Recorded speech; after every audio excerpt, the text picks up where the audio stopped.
मुझे बोनापार्ट बहुत कम उम्र में, आपकी उम्र में थे, टीनेजर में थे। बोला कि आप ज्योतिष लॉ है, आप ऐसा क्यों बोल रहे हैं? जो मेरा तो जीवन है वो बहुत दुख में कटेगा। बोला तुम्हारे हाथ की जो लकीरें है ना, वो लकीरें ऐसा कह रही, मैं नहीं कह रहा हूँ।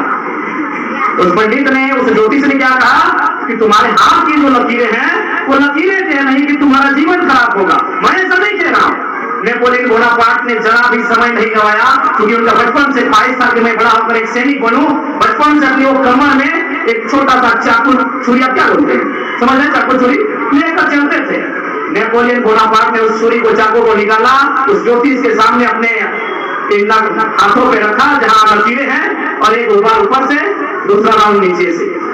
अपने हाथ को ही, कहा कि लकीरों को ही दो भागों में बांट दिया, हमारी भाषा में लहूलुहान कर दिया, चीर दिया। क्या कहा कि ज्योतिष महोदय आप मेरी हाथ को देखिए, आप मेरे भविष्य का बताइए कि मेरा भविष्य कैसा होने वाला है, क्योंकि आपने कहा था कि तुम्हारी हाथों की लकीरें ऐसा कह रही है, मेरे हाथ में तो लकीर ही नहीं है। यानी आप जिस उम्र के पड़ाव में हो, विधि के विधान को डाल सकते हो, काल के कपाल में लिखे को मिटा सकते हो। ये नेपोलियन ने कहा।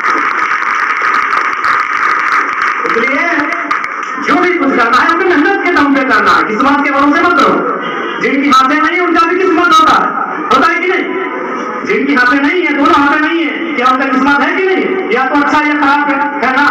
यानी जिनकी हाथ भी नहीं है उनकी भी किस्मत होती है। इसलिए अपनी तकदीर का फैसला किस्मत के भरोसे और हाथों की लकीरों में मत ढूंढो, अपनी तकदीर का फैसला अपनी मेहनत में ढूंढने का काम करो। ये मैं तुम सभी को संदेश देना चाहूंगा।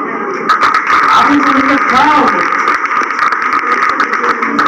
और वास्तव में शिक्षा एक ऐसा काल है, शिक्षा एक ऐसा ग्रंथ है जो वास्तव में संसार को बदल सकता है।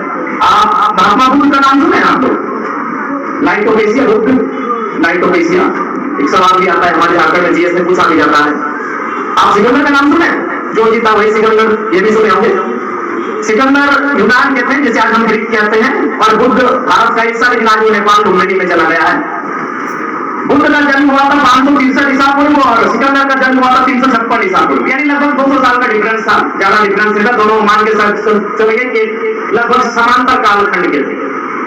सिकंदर के हाथ में तलवार थी और बुद्ध के हाथ में विचार था। बुद्ध के पास क्या था? विचार था। आज बुद्ध पूरी दुनिया में पूजे जाते हैं कि नहीं?